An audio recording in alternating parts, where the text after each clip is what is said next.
आम समाज रे एमिति एमिति घटना घटी जाउछि जहाको शुणी मनीषर कलिजा थरी उठिब। जड़े विधवा महिला थिला, ता स्वामी मरी सारिथिला। तार कौनसी पुओ भी नथिले, केवल 7टी झील थिले। आ जेतेबेले 7 जण झील बड़ हेले तो जनकठू अन्य जणे बहुत सुंदरी थिले, हेले से 7टी झील उपरे कौनसी अमनीष पशुर खराब नजर पड़ सारिथिला। आउ से अमनीष सेथि मध्यरु बड़ 4 जण झील को से गर्भवती करई देइथिला। सबुठु आश्चर्यर कथा यह थिला जे से 4 जण झील को मध्य यह जଣା नथिला जे तांक सहित एसबु किछि किए करिछि। आउ सेमाने प्रेग्नेंट केमिति होई गले। जेतेबेले मु आपण मानकु कहिबी से झील मानक सहित एसबु किछि किए करिछि तो आपण मानकर भी पाद तळु माटी खसीजिब। गोटे राज्य रे राजांक दरबार बसिथिला। आउ राजा समस्त समस्या बहुत ध्यान रे सुनुथिले। आउ जेतेबेले कौनसी गरीब लोक बा दुखी निज समस्या जणाउथिले तो राजा निजे सहाय्यकारी को इशारा करुथिले कि यार समाधान करि दियो। एमिति भाबरे जेतेबेले गोटे बुढ़ी स्त्री लोकर नंबर आसिला तो से बुढ़ी स्त्री लोकर मुहरे उदास भाव आउ आखिर लुह सफा सफा दृश्यमान हेउथिला। राजा से बुढ़ी स्त्री लोक आड़कू आखि उठे देखिले आउ कहले कि माँ आपणकर कौन समस्या अछि, केउ समस्या पाई आपण मो पाखक आछंती। निज समस्या मो आगे प्रकाश कर, आउ आम द्वारा जहाँ संभव हो पार आमे आपणक समस्यार समाधान करने को चेष्टा करूँ। से बुढ़ी स्त्री लोक जनक एपट सेपट आखि उठे चाहिला आउ चुप हो गला। मंत्री पुणी थे बड़ पाटे कहला, माँ आपण जो समस्या पाई आसिचंती ताहा राजांक दरबार रे खोलिके प्रकाश करंतु, जहाँ फल कि राजा आपणक समस्यार समाधान करि परिबे। तथापि भी से बुढ़ी स्त्री लोक जनक नीरव होई छिड़ा हैला। तापरे तृतीय थर राजा निजे कहले कि माँ मते कहंतु जे मु आपणक पई कौन करि परिबी। से स्त्री लोक जनक आखि उठे राजा को पादठू मुंड पर्यंत देखिला आउ कहला कि महाराज मु जो समस्या आपण पाखक नहीं आसी ताहा मु एमिति समस्त आगे कहीपरि नहीं, कहीं मु जड़े विधवा स्त्री लोक आ मो स्वामी दुनिया रे नाहंती, कौनसी पुओ भी नहीं, केवल 7टी झील अछंती। जदि मु एते लोकक सामने कहीदेवी जे मोर कौन समस्या अछि तेबे मो झील मानक पई विपद होई पारे। से माने जेमिति रात्रि मो घर को न आसी जांतु। मो समस्या आपण को एकोटिया रे कहिबाकू चाहूची। राजा बहुत आश्चर्य हेले जे एमिति केउ समस्या अछि, कहीं सेठिकी जेते भी लोक आसुथिले से माने समस्ते निजर बड़रू बड़ समस्या को समस्त सामने रे कहउछंती। राजा कहिले कि एठी जेते भी सब लोक अछंती समस्ते मो विश्वस्त लोक, समस्ते मो प्रजा, एठी काहाठू भी आपण को कौनसी विपद नहीं, आपण बिना द्वंद्व निज कथा कहि पारिबे। से बुढ़ी स्त्री लोक चुप हो गला आउ कहला कि ना मो समस्या आपण को एकोटिया रे ही कहिबी। राजा निज मंत्री आड़ को चाहिए आउ निज राजगादी उठी भीतर को चलीगले। आउ तापरे मंत्री को इशारा करी कहीदेले जे से स्त्री लोक को भीतर को पठाई दियो। राजा चली जाबा परे मंत्री से बुढ़ी स्त्री लोक को कहले कि माँ आपण को राजा आपण को कथा सुनिया पई भीतर को डाकिछंती। 2 जण सेना से स्त्री लोक को निज सहित नहीं गले। से स्त्री लोक जनक आखि उठे सेठी छिड़ा होइथिबा लोक मानकु चाहिला आ मुंड तळकु करी भीतर को चलीगला। भीतर राजा से स्त्री लोकर अपेक्षा करिथिले। जेतेबेले से स्त्री लोक जनक राजा को सामने रे पहुँचला तो राजा कहले कि माँ एबे मु ए घर भितर एकोटिया अछि, आपणक छड़ा आ मो छड़ा एठी आउ केही भी नाहंती, तेउ करी एबे आपण कहंतु जे आपणकर समस्या कौन। से बुढ़ी स्त्री लोक जनक राजांक पाद तले पड़गला आउ कांदिबाकू लागिला। राजा कहले कि माँ मोर हृदय बहुत अस्तव्यस्त हो पड़ुछि। मो राज्य रे कौनसी एते चिंतित स्त्री लोक थिबे बोली मु यह भाबी पारुनी। मु सुनिबाकू व्यस्त विव्रत होई गलेनी। आपणक समस्या कौन? आपण जदि आपणक समस्या न कहिबे तेबे मु समाधान बाट खोजिबी केमिति? दयाकरी मते निज समस्या कहंतु। मो राज्य रे केही दुखी रही पारिबे नाही, आ जदि केही दुखी अछि तेबे मो राजा हेबाटा धिक्कार। से स्त्री लोक जनक कहिला कि राजा आज्ञा ମୁଁ ଜଣେ ବିଧବା ମହିଳା। ମୋର କୌଣସି ପୁଅ ନାହାନ୍ତି। ମୋ ସ୍ୱାମୀଙ୍କୁ ମରିବାର ଗୋଟେ ଯୁଗ ବିତିଗଲାଣି। ମୋର 7ଟି ଝିଅ। ମୁଁ ବଡ଼ ବଡ଼ ଧନୀ ଲୋକଙ୍କ ଘରେ ବାସନ ମାଜେ, ଘର ଓଳାଏ, ଘର ପୋଛେ, ତ କାହା ଘରେ ଖାଇବା ରାନ୍ଧେ। ଆଉ ସେଠୁ ମୋତେ ଯାହା ଖାଇବା ମିଳେ, ଯାହା ମୋତେ ମୋ କାମର ମୂଲ୍ୟ ମିଳେ, ସେଇଥିରେ ହିଁ ନିଜ ପରିବାରର ପେଟ ଭରେ ଆଉ ନିଜ ପରିବାରର ଗୁଜରାଣ ମେଣ୍ଟାଏ। ମୁଁ ଭଗବାନଙ୍କୁ ସବୁବେଳେ ଧନ୍ୟବାଦ ଜଣାଏ, ଆମ ପେଟ ଭରିବା ପାଇଁ ଦାନା ଗଣ୍ଡାଏ ଯୋଗାଇ ଦେଉଛନ୍ତି। ଆଜି ପର୍ଯ୍ୟନ୍ତ କାହା ପାଖରେ କୌଣସି ଅଭିଯୋଗ କରିନି ଯେ ମୁଁ ଗରିବ ହୋଇ ଚଳୁଛି, ଭଲ ଜୀବନ ଅତିବାହିତ କରୁନି। ମୋ ଝିଅମାନେ ଏତେ ସଚ୍ଚୋଟ ଯେ କେବେ ବି ନିଜ ମୁଣ୍ଡରୁ ଓଢ଼ଣୀ ଖସିବାକୁ ଦେଇନାହାନ୍ତି। କେବେ ବି ସେମାନେ ମୋ ବିନା ଏକୁଟିଆ ବଜାରକୁ ମଧ୍ୟ ଯାଇନାହାନ୍ତି। କେବଳ ନିଜ ଘରେ ହିଁ ରହନ୍ତି। କିଛି ଦିନ ତଳର କଥା, ଯେତେବେଳେ କି ମୋ ବଡ଼ ଝିଅର ଦେହ ଖରାପ ହୋଇଗଲା। ଆଉ ଯେତେବେଳେ ମୁଁ ମୋ ବଡ଼ ଝିଅକୁ ଡାକ୍ତରଙ୍କୁ ଦେଖେଇଲି ତ ଡାକ୍ତର କହିଲେ କି ତମ ଝିଅ ଗର୍ଭବତୀ ଅଛି। ଏହା ଶୁଣିବା ମାତ୍ରକେ ମୋ ପାଦ ତଳୁ ମାଟି ଖସିଗଲା। ଆଉ ମୁଁ ଏହା ଭାବିବାକୁ ବାଧ୍ୟ ହୋଇଯାଇଥିଲି ଯେ ମୋ ଝିଅ କାହା ସହିତ ମୁହଁ କଳା କରି ଆସିଛି। ଯେତେବେଳେ ମୁଁ ଘରକୁ ଫେରିଲି ତ ତାକୁ ବହୁତ ବାଡ଼େଇଲି, ଗାଳି କରିଲି। ଆଉ ତାକୁ ପଚାରିଲି ଯେ ସତ ସତ କହ, ଏ ଛୁଆର ବାପା କିଏ, ଯିଏକି ତୋ ପେଟରେ ବଢ଼ୁଛି। ମୋ ଝିଅ କାନ୍ଦିବାକୁ ଲାଗିଲା, ମୋ ଆଗରେ ହାତ ଯୋଡ଼ିଲା ଆଉ କହିଲା କି ମା, ମୋତେ ଜଣା ନାହିଁ ଯେ ଏ ଛୁଆ ମୋ ପେଟରେ କେମିତି ଆସିଲା, ଆଉ ଏ ଛୁଆ କାହାର। ମୁଁ କେବେ ବି କାହା ସହିତ ଖରାପ କାମ କରିନାହିଁ, ନାହିଁ କେବେ କାହାକୁ ଭଲ ପାଇଛି। ଆଜି ପର୍ଯ୍ୟନ୍ତ ମୁଁ କେବେ ବି ଗଳିର ଶେଷ ମୁଣ୍ଡ ପର୍ଯ୍ୟନ୍ତ ବି ଯାଇନି। ହେଲେ ମୁଁ ନିଜେ ବି ଆଶ୍ଚର୍ଯ୍ୟ, ଏ ଛୁଆ ମୋ ପେଟରେ କେମିତି ଆସିଲା। ତାପରେ ସେ ସ୍ତ୍ରୀ ଲୋକ ନିଜ ଝିଅ ଉପରେ ବିଶ୍ୱାସ କରିନେଲା ଆଉ କହିଲା କି ରାଜା ଆଜ୍ଞା, ମୋତେ ନିଜ ଝିଅ ଉପରେ ସମ୍ପୂର୍ଣ୍ଣ ବିଶ୍ୱାସ ଥିଲା, କାହିଁକିନା ମୁଁ ତାକୁ ଜନ୍ମ ଦେଇଥିଲି। ଆଉ କିଛି ଦିନ ପରେ ମୋତେ ମୋ ଝିଅର ସେସବୁ କଥା ଉପରେ ପୁରା ବିଶ୍ୱାସ ହେବାକୁ ଲାଗିଲା ଯେ ତା'ର କାହା ସହିତ କୌଣସି ଖରାପ ସମ୍ପର୍କ ନାହିଁ। ତାପରେ କିଛି ମାସ ପରେ ସେ ଏକ ପୁଅକୁ ଜନ୍ମ ଦେଲା। ଆମେ ବାଧ୍ୟ ଥିଲୁ, ଆମେ କ'ଣ ବା କରିପାରିଥାନ୍ତୁ। ମୋ ବଡ଼ ଝିଅ ଗୋଟେ ପୁଅକୁ ଜନ୍ମ ଦେଇଥିଲା ଆଉ ଆମେ ତାକୁ ପାଳିବା ପାଇଁ ବାଧ୍ୟ ହୋଇଥିଲୁ ଆଉ ତାକୁ ପାଳିବାକୁ ଲାଗିଲୁ। ତାପରେ କିଛି ଦିନ ବିତିଯିବା ପରେ ମୋ ଦ୍ୱିତୀୟ ଝିଅର ବି ଅବସ୍ଥା ଖରାପ ହେବାକୁ ଲାଗିଲା। ଯେତେବେଳେ ମୁଁ ତାକୁ ଡାକ୍ତରଙ୍କୁ ଦେଖେଇଲି ତ ଜଣାପଡ଼ିଲା କି ସେ ବି ଗର୍ଭବତୀ ଅଛି। ସେତେବେଳେ ମୋତେ ଦ୍ୱିତୀୟ ଝଟକା ଲାଗିଲା। ହେଲେ ମୁଁ ବୁଝିପାରୁନଥିଲି ଯେ ଏସବୁ ମୋ ଝିଅମାନଙ୍କ ସହିତ କିଏ କରୁଛି, କେମିତି ହେଉଛି। କେବେ ବି ମୋ ଘରେ ମୁଁ କାହାକୁ ଦେଖିନଥିଲି। କେବେ ବି ମୋ ଝିଅମାନେ କାହା ପାଖକୁ ବି ଯାଇନାହାନ୍ତି। କେବେ ବି କୌଣସି ପୁଅ ଆମ ଘରକୁ ମଧ୍ୟ ଆସିନାହାନ୍ତି। ତାହେଲେ ମୁଁ କ'ଣ ବା କରିଥାନ୍ତି। ମୁଁ ଏସବୁ କଥାକୁ ଭଗବାନଙ୍କ ଉପରେ ଛାଡ଼ିଦେଲି। ଭଗବାନ ମୋତେ ଏ ରହସ୍ୟର ସତ ଜଣେଇ ଦିଅନ୍ତୁ, ମୋ ଝିଅମାନଙ୍କ ସହିତ ଏ ଖରାପ କାମ କିଏ କରୁଛି। ତାପରେ କିଛି ମାସ ବିତିଯିବା ପରେ ମୋ ଦ୍ୱିତୀୟ ଝିଅର ବି ଛୁଆ ଜନ୍ମ ହେଲା। ତାପରେ ତୃତୀୟ ଝିଅକୁ କିଏ ଗର୍ଭବତୀ କରେଇଦେଲା। ଆଉ ଏମିତି ଭାବରେ ରାଜା ଆଜ୍ଞା, ମୁଁ ତ ବର୍ବାଦ ହୋଇଗଲି, ମୋର ସବୁ ସରିଗଲା। ଏବେ ମୋର ଚତୁର୍ଥ ଝିଅକୁ, ଯିଏକି ଏବେ ମାତ୍ର 14 ବର୍ଷର, ତାକୁ ବି କିଏ ଗର୍ଭବତୀ କରେଇ ଦେଇଛି। ସେ ବି ଗର୍ଭବତୀ ଅଛି। ଏସବୁ କଥା ସେ ରାଜା ଶୁଣୁଥିଲେ ଆଉ ତାଙ୍କ ମୁହଁରେ ଏକ ରାଗ ଆସୁଥିଲା। ରାଜା ମୁଣ୍ଡଠୁ ନେଇ ପାଦ ପର୍ଯ୍ୟନ୍ତ ପୁରା ଝାଳରେ ଓଦା ହୋଇସାରିଥିଲେ ଆଉ ତାଙ୍କ ଆଖିରୁ ଯେମିତି ଜ୍ୱାଳାମୁଖୀ ଉତ୍ତପ୍ତ ହେଉଥିଲା। ଏସବୁ କଥା କହିବା ପରେ ସେ ସ୍ତ୍ରୀ ଲୋକ ନୀରବ ହୋଇଗଲା ଆଉ ସେ ରାଜାଙ୍କ ପାଦକୁ ଧୋଇନେଲା ଆଉ କହିଲା କି ରାଜା ଆଜ୍ଞା, ଆପଣ ଝିଅମାନଙ୍କର ସେ ଦୋଷୀକୁ ଛାଡ଼ନ୍ତୁ ନାହିଁ। ହେଲେ ମୁଁ ଏଇଥିପାଇଁ ଆଶ୍ଚର୍ଯ୍ୟ ଅଛି ଯେ ମୁଁ କେବେ ବି କାହାକୁ ଆମ ଘରେ ଦେଖି ନାହିଁ। ଜଣା ନାହିଁ ସେ କେଉଁ ସମୟରେ ଆସେ ଆମ ଝିଅମାନଙ୍କ ସହିତ ଏ ଖରାପ କାମ କରି ଚାଲିଯାଉଛି। ତାକୁ ଆପଣ ମୃତ୍ୟୁଦଣ୍ଡ ଦେବେ, ତାକୁ ଆଜୀବନ କାରାଦଣ୍ଡ ଶୁଣେଇବେ। ରାଜା କହିଲେ ମା, ଏତେ ସବୁ ହୋଇଗଲା ଆଉ ତମେ ମୋତେ ଏବେ କହୁଛ।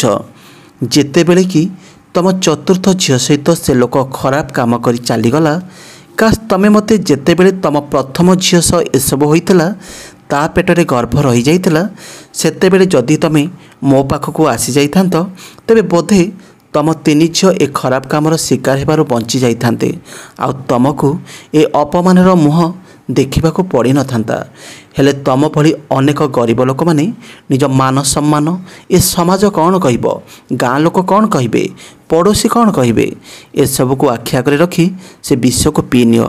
ଆଉ ତାପରେ ସେହି ବିଷ ଭିତରେ ଭିତରେ ତମମାନଙ୍କୁ କାମୁଡ଼ି ଚାଲେ। ଆଉ ଯେତେବେଳେ କଥା ତମମାନଙ୍କ ସହିବା ଶକ୍ତିଠୁ ବାହାରକୁ ଚାଲିଯାଏ, ସେତେବେଳେ ବାଧ୍ୟ ହୋଇ ସେ କଥାକୁ ତମକୁ ଖୋଲିବାକୁ ପଡ଼ିଥାଏ। ଆଉ ତମେ ବିଲକୁଲ ସେମିତି ହିଁ କରିଛ। କାହିଁକି ନା ତମେ ପ୍ରଥମେ ନିଜର 4 ଝିଅଙ୍କୁ ବର୍ବାଦ କରିସାରିବା ପରେ ଆଜି ମୋ ପାଖକୁ ଆସିଛ। କାଶ କିଛି ଦିନ ପୂର୍ବରୁ ଆସିଯାଇଥାନ୍ତ କି? ସେ ସ୍ତ୍ରୀ ଲୋକ ଜଣକ ନିଜ ଭୁଲ ମାନିନେଲା, ହାତ ଯୋଡ଼ିଲା ଆଉ କହିଲା କି ରାଜା ଆଜ୍ଞା, ଯାହା ସବୁ ବିତି ଯାଇଛି ତାକୁ ଭୁଲି ଯାଆନ୍ତୁ। ଏବେ ମୋ ଝିଅମାନଙ୍କ ଦୋଷୀ, ଯିଏକି ମୋ ଝିଅମାନଙ୍କର ସର୍ବନାଶ କରିଛି, ତାକୁ ଧରି ଉଚିତ ଦଣ୍ଡ ଦିଆଯାଉ। ରାଜା ସେ ସ୍ତ୍ରୀ ଲୋକକୁ ଭରସା ଦେଇ କହିଲେ କି ମା, ଏବେ ତମେ ନିଜ ଘରକୁ ଯାଅ। ଏବେ ସମସ୍ୟା ତମର ନୁହେଁ, ଏ ସମସ୍ୟା ମୋର। ମୋ ପ୍ରଜାମାନଙ୍କ ଭିତରୁ ତମେ ଏତେ ଦୁଃଖରେ ଅଛ, ଆଉ ମୁଁ ଶାନ୍ତିରେ ଶୋଉଛି। ମୋ ଭଳି ରାଜାକୁ ଧିକ୍କାର କରିବା କଥା। ଏହାପରେ ସେ ସ୍ତ୍ରୀ ଲୋକ ଜଣକ ନିଜ ମୁଣ୍ଡରେ ଓଢ଼ଣା ଦେଇ ନିଜ ଦେହରେ ଚାଦର ଘୋଡ଼େଇ ସେଠୁ ଚାଲିଗଲା। ସେ ରାଜା ସେ ଗୁପ୍ତ ଘରୁ ବାହାରି ରାଜଦରବାରକୁ ଆସିଲା। କାର୍ଯ୍ୟାଳୟ ଚାଲୁଥିଲା। ରାଜା ନିଜ ସ୍ଥାନରେ ଆସି ବସିଗଲେ ଆଉ ବାକି ଲୋକମାନଙ୍କ ସମସ୍ୟା ଶୁଣିବାକୁ ଲାଗିଲେ। ହେଲେ ଏବେ ରାଜାଙ୍କ ମନ ବାରମ୍ବାର ସେ ସ୍ତ୍ରୀ ଲୋକର କଥା ଆଡ଼କୁ ଚାଲି ଯାଉଥିଲା। ଖରାବେଳର ସମୟ ହୋଇସାରିଥିଲା। ଆଉ ଖରାବେଳର ଖାଇବା ସମୟରେ ରାଜାଙ୍କ କାର୍ଯ୍ୟାଳୟ 2 ଘଣ୍ଟା ପାଇଁ ବନ୍ଦ କରି ଦିଆଯାଉଥିଲା ଖାଇବା ପିଇବା ପାଇଁ। ତାପରେ ରାଜା ଉଠିକି ନିଜ ଘର ଭିତରକୁ ଚାଲିଗଲେ ଆଉ ନିଜର ମନ୍ତ୍ରୀକୁ କହିଲେ କି ମୋ ପଛରେ ଆସ। ସେ ଯେତେବେଳେ ରାଜା ନିଜ ରାଜପ୍ରସାଦରେ ପହଞ୍ଚିଲେ ତ ବ୍ୟସ୍ତତାର ସହିତ ଏପଟ ସେପଟ ବୁଲିବାକୁ ଲାଗିଲେ। ମନ୍ତ୍ରୀ ବୁଝିଗଲେ ଯେ ଆଜି ରାଜାଙ୍କୁ କୌଣସି ନା କୌଣସି ବଡ଼ ସମସ୍ୟା ଅଛି। ସେ କହିଲା କି ରାଜା ଆଜ୍ଞା, ଯେବେଠୁ ସେ ବୁଢ଼ୀ ସ୍ତ୍ରୀ ଲୋକ ଯାଇଛି, ସେବେଠୁ ମୁଁ ଆପଣଙ୍କୁ କିଛି ଗମ୍ଭୀର ଚିନ୍ତାରେ ବୁଡ଼ି ରହିବାର ଦେଖୁଛି। କୁହନ୍ତୁ ଯେ କାରଣ କ'ଣ?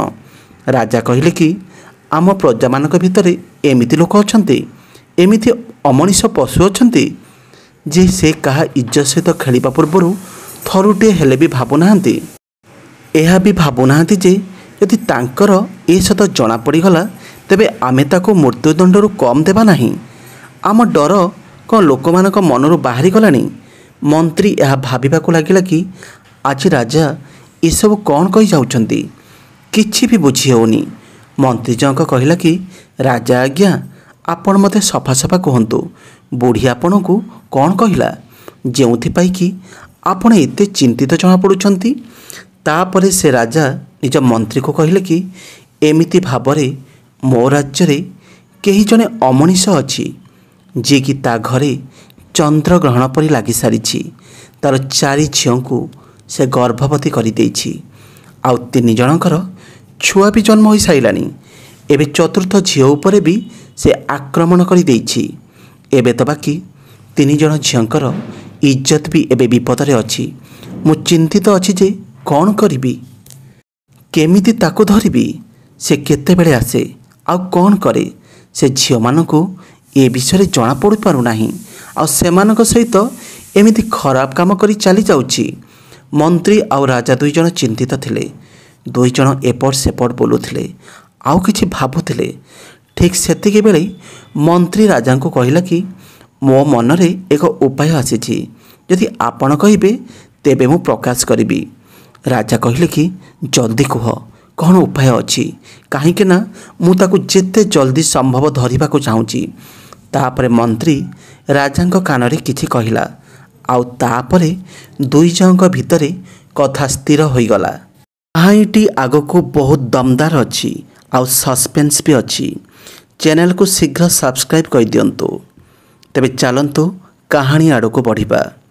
ମଧ୍ୟରାତ୍ର ସମୟରେ ମନ୍ତ୍ରୀ ସେ ସ୍ତ୍ରୀ ଲୋକର ଘରେ ଏକ ଛେଳିକୁ ନେଇ ପହଞ୍ଚିଲା ଆଉ କବାଟ ବାଡ଼େଇଲା।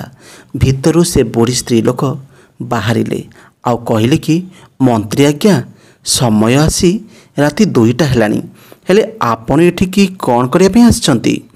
ମନ୍ତ୍ରୀ କହିଲା କି ମା, ଆପଣ ଯେଉଁ ସମସ୍ୟା ରାଜାଙ୍କୁ କହିଛନ୍ତି ତାକୁ ଶୁଣି ରାଜା ବହୁତ ଚିନ୍ତିତ ଅଛନ୍ତି ଆଉ ସେ ଅପରାଧୀକୁ ଯେକୌଣସି ପରିସ୍ଥିତିରେ ମଧ୍ୟ ଧରିବାକୁ ଚାହୁଁଛନ୍ତି। से स्त्री लोक जनक कहला कि तेबे आपण हाथ में ए छेली कौन पाई आपण ए छेली को कौन करिवे। मंत्री कहला कि आपण मते अति कम रे गोटे थर भितर को आसबार अनुमति तो दिंतु मु आपण को भितर को जाई सबकिछि जनईदेवी। भितर को आसवा पर मंत्री कहला कि आज आम ए अमनिष पशु को धरिबा ए छेली को तार चारा बनाइबा। वास्तव में किछि भी करिबो नाही किंबा काहाको किछि कहिबो नाही, बास केवल मु जहाँ सब करुछि देखि चल आउ आराम रे सोई पड़िबो, ताहा परे जहाँ हेबो देखा जिवो। यदि आमर ए योजना सफल होई गला तेबे से अमनिष पशु मनीष रूपी राक्षस निश्चित भाव में धरा पड़ जिवो। तापरे मंत्री से घरर छात को चलीगला आउ जाई से छेली को छात रे गोटे खुंटी रे बांधीदेला आउ तापरे तलको ओह्लई एपट सेपट देखिला आउ चुपचाप से घर बाहरी गला। जीवा समय रे से सही बुढ़ी आउ ता झियो मान को कहीकि गला, झियो तमे माने आराम रे सोई पड़िबो आउ निज मन रे कौन से भूल धारणा आनिबो नाही। से मंत्री चली जिबा परे से घरर आगरे दुईटी सेना मानकु प्रहरारे लगे दिगला। से बुढ़ी और ता झियो मानकु मंत्री यह भल भाव में बुझे देथिले जे तमे एमिति कौन सी कथबार्ता किंबा कौन सी एमिति संदेह न हेबा दरकार जे आमे एमितिका कौन सी जाल बिछेइछे बोली। एसबु परे जेतेबेले मंत्री राजा पाखरे पहुँचला तो राजा व्यस्ततार सहित निज बगीचारे एपट सेपट होई बुलुथिले। राजा मंत्री को देखिया मात्र के कहले कि कौन तमे से छेली को सठिक भाव में ता उचित स्थान में पहुँचे देल। मंत्री कहला कि महाराज योजना अनुजाई काम आमर बिल्कुल से भाव में होउची। जदि आम योजना सठिक भाव में सफल हो गला तेबे बहुत जल्दी से अमनिष मनीष रूपी राक्षस आम हाथ मुठाए थिबो। तापरे मंत्री सेठी बसीगला आउ राजा को भी कहला कि महाराज आपण भी बसी जातु आउ टिके आराम करि नियंतु। हेले राजा कहले कि तमे मते आराम करिया पई कहउछ किंतु मते आराम सेतेबेले मिलिबो जेतेबे से अपराधी धरा पड़िबो आ मो पाद तले थिबो। सेबे पर्यंत मो केबे भी आराम करि परिबि नाही। जेबे पर्यंत से बुढ़ी स्त्री लोक को उचित न्याय दे न देइछि सेबे पर्यंत मो सोइबार कोनसी माने नाही। ए राज्यर सबु छुआ माने मोर संतान, तेणुक से बुढ़ी स्त्री लोकर नुह मोर से माने मो संतान आ मु एठी आराम रे सोईजिबी आ सेठी मो छुआ मानकर इज्जत नीलाम होई चलीथिबो।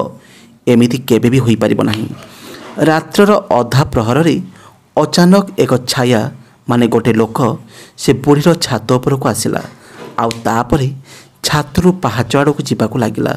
से छेलीटी से लोक को देखि बोबेबारे लगिला। रातिर नीरवता थिला, पाखापाखि अधा राति बीती सारिथिला। एते सुनसान नीरवता भितरे से छेईर शब्द चारिआडे गुंजरित हेबाक लगिला। किछि सेना मानकु प्रहरारे एइथिपाई जगेई दिया जाइथिला जे जेतेबेले छेईटी शब्द करी बोबेइब तो ताबले सेमाने से घर उपरे नजर रखि पारिबे ए घर को केही ना केही आसीछि बोली। से छेली को से घरे बांधिबार उद्देश्य यह थिला जे जेतेबेले से घर को केही आसीब तो से छेली बोबेइब आउ सेना माने सतर्क होई जिबे आउ तापरे से अपराधी को धरि नेबे। योजना अनुजाई बिल्कुल सेमिति ही चलीथिला जेमिति कि राजा और मंत्री चाहुतिले। से लोकटी पहाच देई तलको आसिला। सेपटे छेलीटी बोबेई चलीथिला तो सबु घर लोक उठीगले। सेमाने जानी सारिथिले जे छेलीटी बोबाउछि माने आम घर को केही जणे आसीछि। सेपटे सेना माने जो माने कि घर बाहरी थिले से माने भी अचानक घर भीतर को चली आसिले। से लोक जनक जे कि छात उपर पहाच दे तलको ओह्लैक आसीथिला से समस्त को जाग्रत थिबार देखि पछको दौड़ाक लगिला। हेले से दौड़ी खसी पलि जिबा पूर्वरु राजांकर सेना ताको धरी नेले आ माड़ी बसिले आ धरिबा ताको हाथ कड़ी पिंधे देले काहेकि ना आसीथिबा लोक जनक निज मुहरे कला कपड़ा बांधिथिला। से निजर अदा मुह घोड़े रखिथिला। जेतेबेले से लोक को से बुढ़ी स्त्री लोक आउ झियो माने देखिले तो सेमिति चाहिकी रहीगले। सेमानकर तो पाद तळु माटी खसीगला। से स्त्री लोक जनक निज आखि को बारंबार मली चलीथिले ତାକୁ ବୋଧେ ବିଶ୍ୱାସ ହେଉନଥିଲା ଯେ ଏ ଲୋକ ଆମ ସହିତ ଏମିତି କରିପାରିବ। ତାପରେ ସେ ସେନାମାନେ ସେ ଲୋକକୁ ଧରି ରାଜାଙ୍କ ଦରବାରକୁ ନେଇ ଆସିଲେ। ଆଉ ସେ ବୁଢ଼ୀକୁ କହିଲେ କି ମା, ତମମାନଙ୍କ ଅପରାଧୀ ଧରାପଡ଼ି ଛାଡ଼ିଛି। ଏବେ ତମେମାନେ ନିଜ ଘରେ ଆରାମରେ ଗୋଡ଼ ହାତ ଲମ୍ବେଇ ଶୋଇଯାଅ ଆଉ କବାଟ ବନ୍ଦ କରିଦିଅ। ୟାର ନିଷ୍ପତ୍ତି କାଲି ସକାଳେ ରାଜାଙ୍କ ଦରବାରରେ ହେବ। କାଲି ସକାଳେ ନିଜ ଝିଅମାନଙ୍କୁ ଧରି ତମେ ରାଜାଙ୍କ ଦରବାରରେ ହାଜର ହୋଇଯିବ। ଆଉ ଯେମିତି ହିଁ ସକାଳ ହେଲା ତ ଦରବାର ଖୋଲି ସାରିଥିଲା। ଦରବାର ଖୋଲିବା ପରେ ଦୋଷୀ ଆଣ୍ଠୁମାଡ଼ି ରାଜାଙ୍କ ସାମ୍ନାରେ ହାତ ଯୋଡ଼ି ବସିଥିଲା। ତା ହାତରେ ହାତକଡ଼ି ଲାଗିଥିଲା ଆଉ ତା ମୁହଁକୁ କଳା କପଡ଼ାରେ ଘୋଡ଼େଇ ଦିଆଯାଇଥିଲା। ରାଜା ସେ ସ୍ତ୍ରୀ ଲୋକ ଓ ତା'ର 7ଟି ଝିଅଙ୍କୁ ଡକେଇଲେ। ତା'ର 7ଟି ଯାକ ଝିଅ ଆସିଲେ ଆଉ ସେ ବୁଢ଼ୀ ସ୍ତ୍ରୀ ଲୋକ ଜଣକ ମଧ୍ୟ ଆସିଥିଲେ। ଆଉ ରାଜାଙ୍କ ଦରବାରରେ ଯେତେ ବି ସବୁ ଲୋକ ଥିଲେ ବାକି ଲୋକମାନଙ୍କୁ ବାହାରକୁ ପଠାଇ ଦିଆଗଲା। କେବଳ ରାଜା, ମନ୍ତ୍ରୀ, ସେ 2 ଜଣ ସେନାଙ୍କୁ ଛାଡ଼ି ଯେଉଁମାନେ କି ସେ ଅପରାଧୀକୁ ବନ୍ଦୀ ବନି ଆଣିଥିଲେ ଆଉ ସେ 7ଟି ଝିଅ ଆଉ ସେ ବୁଢ଼ୀ ସ୍ତ୍ରୀ ଲୋକ ହିଁ କେବଳ ସେ ଦରବାରରେ ଉପସ୍ଥିତ ଥିଲେ। ବାକି ସମସ୍ତଙ୍କୁ ସେଠୁ ବାହାରକୁ ବାହାର କରି ଦିଆଯାଇଥିଲା। ସେ ଲୋକ ଜଣକ ରାଜାଙ୍କ ସାମ୍ନାରେ ଆଣ୍ଠୁମାଡ଼ି ବସିଥିଲା ଆଉ ଛଟପଟ ହେଉଥିଲା। ସେ ମୁକ୍ତ ହେବା ପାଇଁ ଚେଷ୍ଟା କରୁଥିଲା, ହେଲେ ତା ହାତରେ ହାତକଡ଼ି ଥିଲା। ରାଜା ସେ ଲୋକକୁ କହିଲେ କି କ'ଣ ତତେ ମୋର ଏତିକି ବି ଡର ନଥିଲା? ଯେତେବେଳେ ତୁ ଧରା ପଡ଼ିଯିବୁ ଆଉ ତୋର ଚୋରି ସମସ୍ତଙ୍କ ସାମ୍ନାକୁ ଆସିଯିବ, ତେବେ ତ ଦଣ୍ଡ ମୃତ୍ୟୁ ଦଣ୍ଡଠାରୁ କମ୍ ହେବ ନାହିଁ ବୋଲି। ସେ ଲୋକ ଜଣକ କିଛି କହିଲା ନାହିଁ। ତା ମୁହଁରେ କଳା ରଙ୍ଗର ପରଦା ପଡ଼ିଥିଲା। ତାପରେ ରାଜା ସେ ସେନାମାନଙ୍କୁ କହିଲେ କି ୟା ମୁହଁରୁ ସେ କଳା ରଙ୍ଗର ପରଦା ହଟେଇ ଦିଆଯାଉ, ଯାହାଫଳରେ ମୁଁ ବି ତ ଦେଖେ ଏତେ ଦୁଃସାହସ ମୋର କେଉଁ ପ୍ରଜା ଭିତରେ ଅଛି ଯିଏକି ଏ ବିଧବା ସ୍ତ୍ରୀ ଲୋକର 4ଟି ଝିଅଙ୍କୁ ଗର୍ଭବତୀ କରାଇ ଦେଇଛି।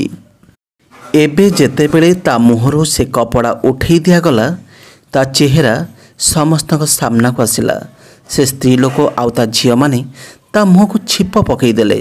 ଆରେ ଏ ଅମଣିଷ, ତତେ ଟିକେ ଲାଜ ଲାଗିଲାନି? ତୁ ଆମ ଗାଁର ବ୍ରାହ୍ମଣ ହୋଇ ମନ୍ଦିରରେ ପୂଜା କରୁଛୁ ଆଉ ଗାଁର ଝିଅମାନଙ୍କ ସହିତ ଏମିତି ଖରାପ କାମ କରୁଛୁ। ସେଠୁ ସେ ବ୍ରାହ୍ମଣଟି ଚିଡ଼ି ଯାଇ କହିଲା, ମୁଁ ଯାହା ସହିତ ଯାହା କଲି ତମମାନଙ୍କର କ'ଣ ଅଛି? ତୁରନ୍ତ ମନ୍ତ୍ରୀ ନିଜ ଅସ୍ତ୍ର ବାହାର କରି ସେ ବ୍ରାହ୍ମଣ ବେକରେ ଲଗାଇଦେଲେ। କହିଲେ ଗୋଟିଏ ପ୍ରହାରରେ ତ ବେକ ଛିଡ଼େଇ ଦେବି। ତୁ ଏଇ ଗାଁର ବ୍ରାହ୍ମଣ ହେଇ ଜଣେ ପବିତ୍ର ଲୋକ ହୋଇ ତୁ ଏମିତି ଅପବିତ୍ର କାମ କରୁଛୁ, ତତେ ଟିକେ ଲାଜ ଲାଗୁନି? ତାପରେ ବ୍ରାହ୍ମଣଟି କହିବାକୁ ଆରମ୍ଭ କଲା, ମୁଁ ଏ ମନ୍ଦିରରେ ପୂଜା କରେ। ଏ ମନ୍ଦିରକୁ ପ୍ରତିଦିନ ସୁନ୍ଦରୀ ସୁନ୍ଦରୀ ଝିଅମାନେ ଆସନ୍ତି। ଯେତେବେଳେ ସେମାନଙ୍କୁ ଦେଖେ ମୋ ମନରେ ଲୋଭ ଜାଗ୍ରତ ହୁଏ। ଆଉ ଏଇ ବୁଢ଼ୀର 7ଟି ଝିଅ ପ୍ରତି ସୋମବାରରେ ମନ୍ଦିରକୁ ଆସନ୍ତି। ତାଙ୍କୁ ଦେଖି ମୋ ମନରେ ଲୋଭ ଆସିଥିଲା। କେମିତି ସେମାନଙ୍କ ସହିତ ଖରାପ କାମ କରିବି ସେହି ବିଷୟରେ ମୁଁ ସବୁବେଳେ ଚିନ୍ତା କରୁଥିଲି। ମୁଁ ଗାଁର ଏକ ବୈଦ୍ୟ ପାଖକୁ ଗଲି। ତାଙ୍କ ପାଖରୁ ଏକ ଚେରମୂଳି ଆଣିଲି। ଯେଉଁ ଚେରମୂଳି ଶୁଙ୍ଘେଇ ଦେଲେ 4-5 ଘଣ୍ଟା ଯାଏଁ ଜଣେ ଲୋକ ବେହୋସ ହୋଇଯାଏ। ମୁଁ ସବୁଦିନ ରାତିରେ ତାଙ୍କ ଛାତ ଦେଇ ତାଙ୍କ ଘର ଭିତରକୁ ପଶୁଥିଲି ଆଉ ସେଇ ଚେରମୂଳି ସେଇ ଝିଅମାନଙ୍କୁ ଶୁଙ୍ଘେଇ ଦେଉଥିଲି। ତାପରେ ମୋର ଯାହା ଇଚ୍ଛା ମୁଁ ତାହା କରୁଥିଲି। ମୁଁ ବି ଏହା ଆଗରୁ ଆଉ ଗୋଟେ ଗାଁରେ ବ୍ରାହ୍ମଣ ଥିଲି। ସେଠାରେ ଏହି କର୍ମ ପାଇଁ ମୋତେ ସେ ଗାଁରୁ ତଡ଼ି ଦେଇଥିଲେ।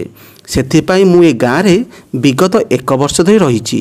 କେବଳ ଏ ବୁଢ଼ୀ ମା'ର ନୁହେଁ, ଏମିତି ଏ ଗାଁର କେତେ ଝିଅଙ୍କର ଜୀବନ ମୁଁ ନଷ୍ଟ କରିଛି। ହେଲେ ଲୋକଲଜ୍ଜାରେ କେହି ବି ଅଭିଯୋଗ କରିବାକୁ ରାଜାଙ୍କ ପାଖକୁ ଆସନ୍ତି ନାହିଁ। ହେଲେ ବୁଢ଼ୀ ଲୋକଟି ରାଜାଙ୍କ ପାଖକୁ ଆସି ମୋର ସବୁ ଯୋଜନାକୁ ପଣ୍ଡ କରିଦେଲା।